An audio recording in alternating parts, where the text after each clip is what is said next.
الله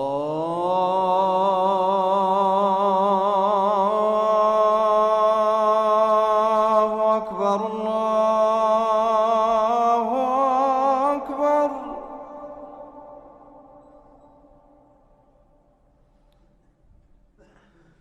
الله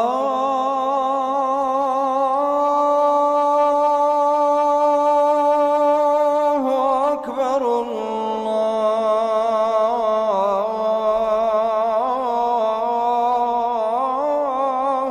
أكبر.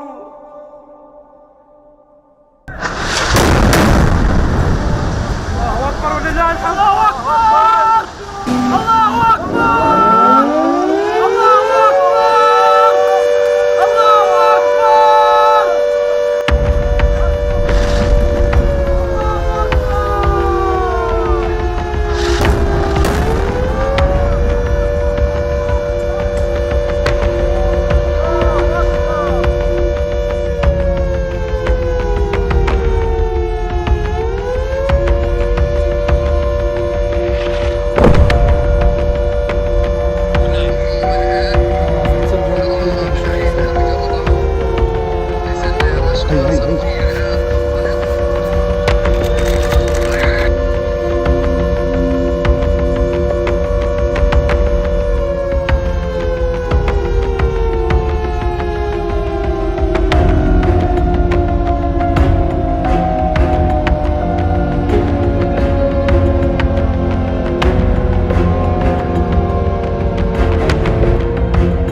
Akar historis, ideologis, dan belief system secret societies yang tergabung dalam elit global bermula 4200 tahun yang lalu.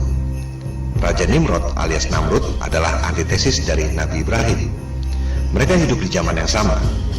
Jika Nabi Ibrahim dikenal sebagai bapak monoteisme atau ketuhanan yang Maha Esa alias Tauhid, Raja Namrud adalah antitesisnya, penyembah berhala, penyembah iblis, Lucifer, the Antichrist. Nabi Ibrahim dibakar hidup-hidup oleh Nimrod, tapi atas mujizat Tuhan, Nabi Ibrahim tidak merasakannya. Meski menara Babel akhirnya hancur, ajaran Nimrod tetap hidup, berkembang secara sembunyi-sembunyi. Mystery schools, secret societies. Di abad ke-5 Masehi, tercatat Merovingian, dinasti Raja Prancis pertama, menganut aliran ini. 600 tahun kemudian, masih di Prancis sekitar tahun 1090, aliran ini dikembangkan oleh Godefroy de Bouillon menjadi sebuah sekte bernama The Poor Fellow Soldiers of the Christ and of the Temple of Solomon, disingkat Knights Templar. Knights Templar adalah sekte penyembah iblis. Mereka bukan tentara Kristen beneran. Inisiasinya dilakukan dengan meludahi salib, the Antichrist. Dari namanya saja, jelas terlihat bahwa sekte ini berorientasi pada Temple of Solomon atau kuil Nabi Sulaiman di Yerusalem, tempat dulu disemayamkannya the Ark of the Covenant atau tabut Nabi Musa. Knights Templar terobsesi dengan tabut itu. The Ark adalah tempat untuk menyimpan batu bertuliskan 10 perintah Tuhan. The Ark dikenal sebagai benda supranatural tertinggi dalam sejarah umat manusia. Referensi mengenai The Ark bisa Anda lihat di Alkitab Taurat, Alkitab Zabur atau Mazmur, Alkitab Injil, dan Kitab Suci Al-Quran. Mungkin Anda pernah menonton film Indiana Jones, Raiders of the Lost Ark. Memang seperti itu yang digambarkan dalam kitab-kitab suci. The Ark memancarkan pilar-pilar awan, pilar cahaya, dan pilar api. Bahkan dikisahkan bahwa The Ark dapat membuat aliran sungai Yordan terhenti, persis seperti Nabi Musa membelah Laut Merah. Padahal, ketika di sungai Yordan itu, Nabi Musa sudah wafat. Ketika akhirnya Nabi Daud berhasil membangun kerajaan di Palestina, ia memerintahkan putranya, Nabi Sulaiman, untuk membuat kuil khusus guna menyimpan The Ark. Maka dibangunlah Temple of Solomon oleh Nabi Sulaiman. Lokasi Temple of Solomon adalah di Temple Mount atau Bait Suci alias Al-Haram Asy-Syarif atau tempat suci yang mulia. Itu adalah tempat suci bagi tiga agama, Yahudi, Kristen, dan Islam. Temple of Solomon atau disebut juga Bait Allah dibangun khusus untuk satu tujuan, menyimpan The Ark of Covenant. Maka disimpanlah tabut itu di atas sebuah batu dan dibuatkan kamar khusus, The Holy of Holies, yang suci dari yang suci. Batu tempat menyimpan The Ark itu disebut As-Sakrah. Saat ini, batu As-Sakrah ada di dalam Masjid Al-Sakrah atau Dome of the Rock. Lokasinya di seberang Masjid Al-Aqsa. Batu As-Sakrah ini, tempat dulu disemayamkan yang tabut Nabi Musa, juga dipercaya sebagai tempat di mana Nabi Muhammad menjalankan Mi'raj melewati langit ketujuh. Ketika awal-awal umat Islam menjalankan ibadah sholat, kiblatnya adalah Yerusalem, di Baitul Maqdis itu. Baru kemudian ketika di Madinah, turun wahyu yang memerintahkan pindah kiblat ke Ka'bah. Luar biasa, kota suci tiga agama. Temple of Solomon dibangun oleh Nabi Sulaiman sekitar tahun 900 sebelum Masehi. The Ark of Covenant hanya bertuah jika ada orang yang memiliki derajat spiritual yang sangat tinggi, seperti Nabi Musa, Nabi Daud, Nabi Sulaiman, dan lain-lain. Dalam bahasa awam, harus ada kuncennya. Jika tak ada holy man, maka tabut itu hanya peti biasa yang tak ada tuahnya. Itu sebabnya Temple of Solomon bisa dihancurkan oleh Raja Nebukadnezar II 300 tahun kemudian. Nebukadnezar II adalah Raja Neo-Babylonian atau Irak sekarang. Saddam Hussein dikenal mengklaim dirinya sebagai keturunan Nebukadnezar II yang menghancurkan Temple of Solomon. Sisa-sisa runtuhan Temple of Solomon inilah yang kemudian menjadi tembok ratapan. Tempat bangsa Yahudi meratapi kesedihan, awalnya akibat hancurnya kejayaan yang dibangun oleh Nabi Daud dan Nabi Sulaiman. Sejak diserang Nebukadnezar 2600 tahun lalu, tabut Nabi Musa hilang sampai sekarang. Tak ada yang tahu di mana tempatnya. Masjid Al-Aqsa dan Masjid Al-Sakrah dibangun abad ke-7, 1200 tahun setelah Temple of Solomon hancur. Kuil Nabi Sulaiman sudah hancur 1200 tahun sebelum Islam lahir. Umat Yahudi, Kristen, dan Islam di Yerusalem adalah tetangga yang rukun. Mereka tak pernah perang. Tak akan ada perang jika tak ada yang provokasi. Umat tiga agama hidup rukun bertetangga selama ribuan tahun. Baru ada konflik setelah dipecah belah oleh Inggris melalui British Mandate on Palestine 1922 yang berbuntut lahirnya negara Israel tahun 1948. Kita akan membahas soal adu domba elit global ini nanti. Silakan Anda buka situs Old City Jerusalem di Wikipedia. Ada keterangan di situ. Ketika Khalifah Umar bin Khattab tiba di kota suci Yerusalem, ia justru disambut hangat oleh otoritas agama Kristen di Yerusalem. Tak ada perang. Justru Umar dianggap sebagai pelindung dan penyelamat kota Yerusalem oleh pimpinan tertinggi agama Kristen di situ, yaitu Sophronius. Umar dipersilakan melaksanakan sholat di gereja Yerusalem, tapi Umar menolak karena takut suatu saat umat Islam mengklaim gereja itu sebagai tempat sholat. Umar sholat di luar gereja dan menulis surat kepada otoritas agama Kristen di situ yang isinya melindungi gereja dan melarang umat Islam mengklaim gereja itu. Inilah contoh nyata keteladanan kerukunan umat beragama yang tak diajarkan di sekolah.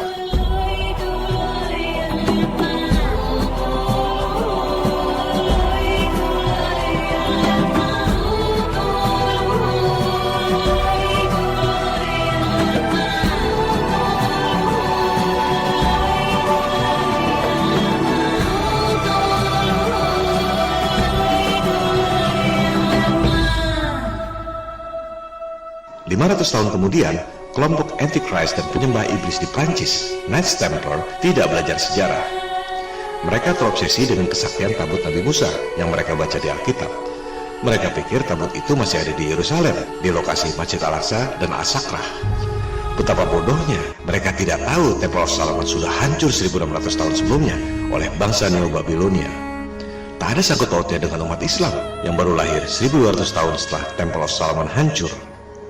Kelompok Antichrist Knights Templar ingin mengambil tabut Nabi Musa di Yerusalem untuk kekayaan dan kejayaan pribadi.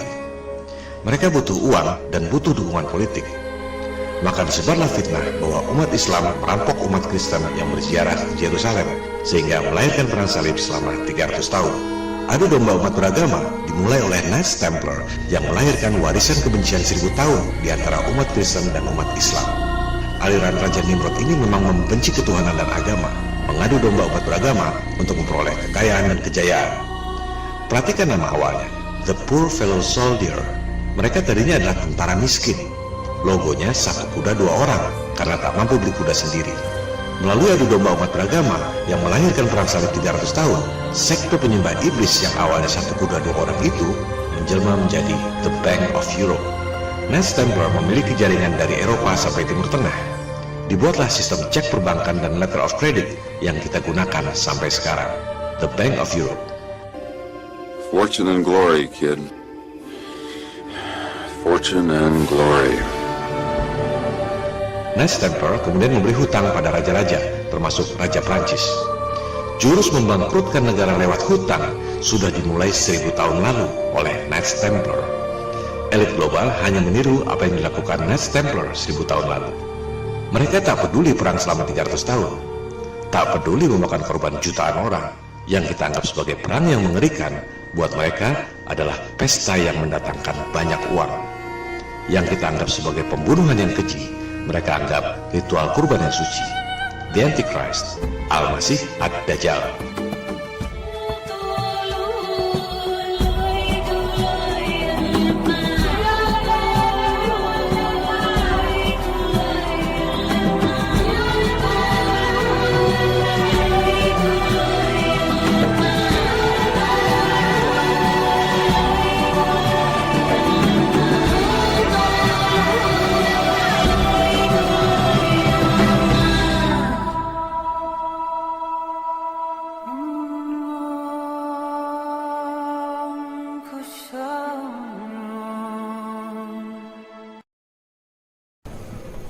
What is your opinion on my crusade?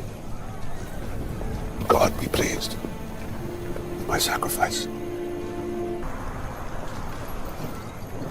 No, he won't. Why do you say that? The massacre at Akrasaya. Speak up! When you had us herd 2,500 Muslim men, women and children together, a young woman at my feet, with her hands bound, she looked up at me. It wasn't fear in her eyes. It wasn't anger. It was only pity. She knew that when you gave the order, our blades would descend upon their heads. That in that moment we would be godless. All of us. Godless.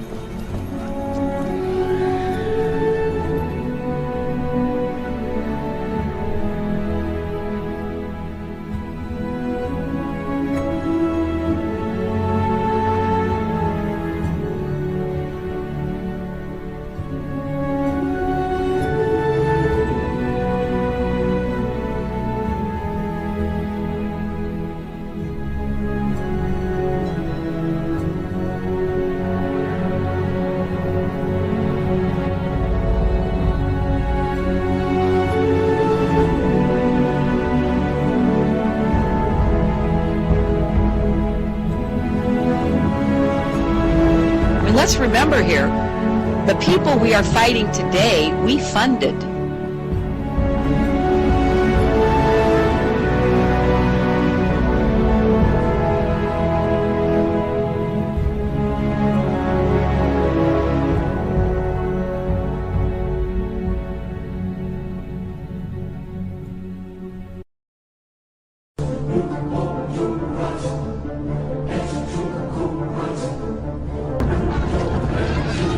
In the name of the cross, women were raped and murdered. Children were put to the sword, and it is said that blood ran in the streets knee-high to the horses. 20 years after Jerusalem was taken, the Dome of the Rock was seized by a group of warrior monks calling themselves the Knights of the Temple of Solomon, or more simply, the Knights Templars. In 1307, King Philippe of France arrested them for charges of denial of Christ, homosexuality, and idol worship, as well as magic.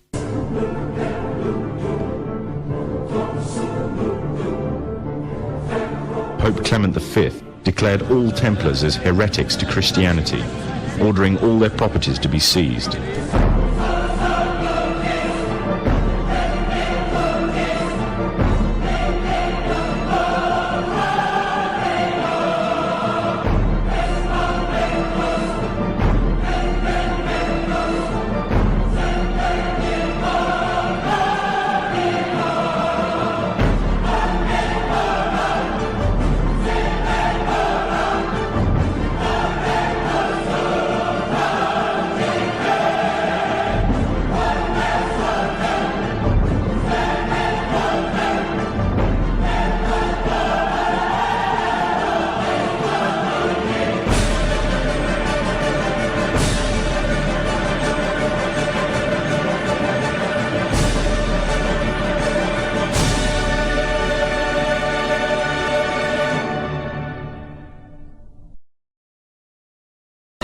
Templars were cornered, and just when it seemed they were finished forever, a glimmer of hope arose from a seemingly certain end.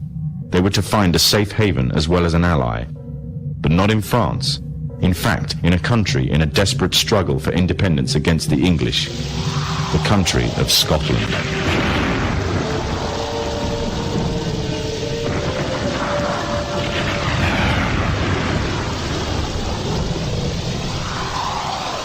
For some, Scotland's hope of independence had died with the death of William Wallace. However, to the King of Scotland, Robert the Bruce, the arrival of the Templars gave him a new secret weapon. Their experience, gained over 200 years of fighting the mighty armies of Islam, had made them expert in combat and warfare, and more than a match for any army brought before them. In 1314, the Templars, allied with Robert the Bruce and his army, took to the fields of Bannockburn in the long-awaited showdown with the English. Robert the Bruce's foresight paid off. The 25,000-strong English army suffered a humiliating defeat at the hands of only 6,500 men. The dream of an independent Scotland had finally been achieved.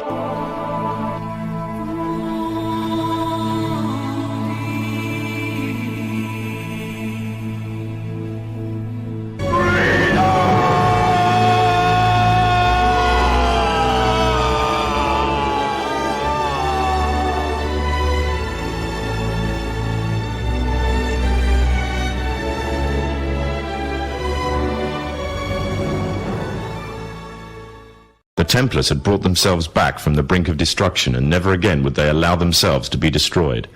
This time, they would control the country by controlling its kings.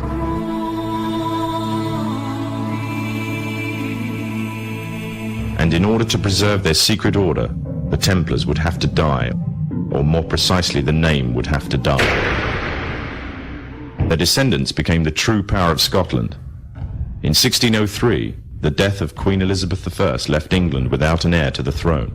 By virtue of descent, King James V of Scotland became King of England. In doing so, Scotland and England joined to form a new kingdom, and the power that the Templars held over Scotland spread to give them a firm grip on the whole of Great Britain.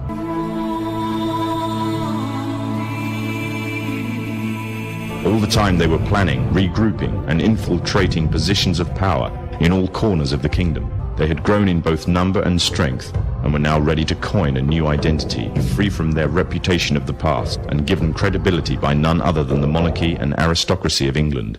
And the name they chose for themselves was a name that would be known by many, but understood by a few. This new name, the Freemasons.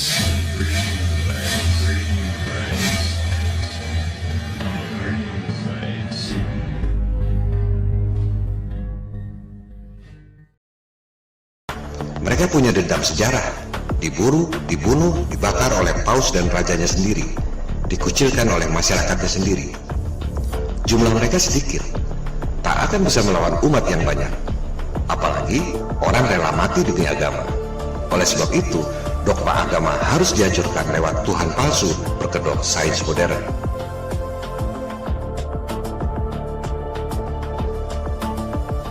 And tonight I want to emphasize that 500 years of science have demonstrated that God, that vague notion, is not likely. It's irrational to believe in God.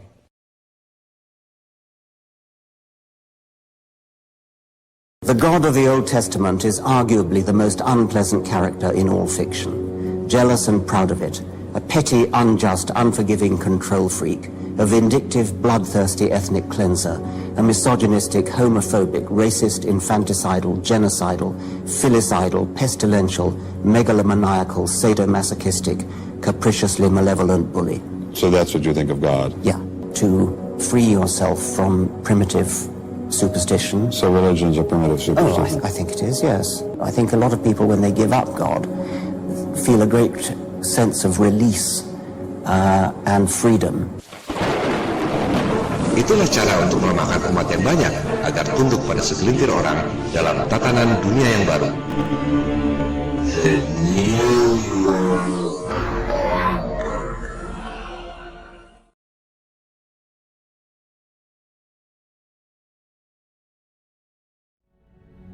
The very word secrecy is repugnant in a free and open society. And we are, as a people, inherently and historically opposed to secret societies, to secret oaths, and to secret proceedings. For we are opposed around the world by a monolithic and ruthless conspiracy that relies primarily on covert means for expanding its sphere of influence, on infiltration instead of invasion, on subversion instead of elections, on intimidation instead of free choice. It is a system which has conscripted vast human and material resources into the building of a tightly knit, highly efficient machine that combines military, diplomatic, intelligence, economic, scientific, and political operations. Its preparations are concealed, not published.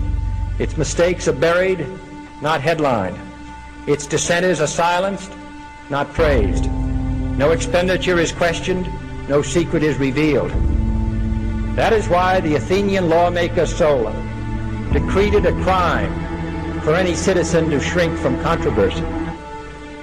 I am asking your help in the tremendous task of informing and alerting the American people, confident that with your help, man will be what he was born to be, free and independent.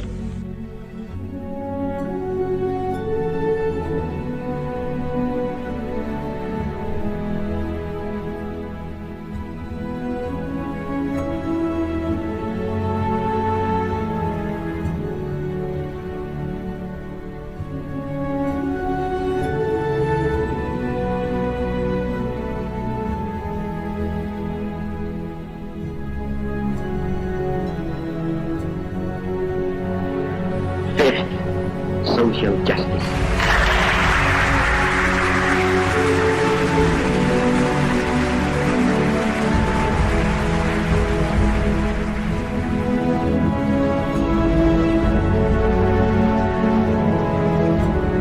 I hate imperialism. I detest colonialism.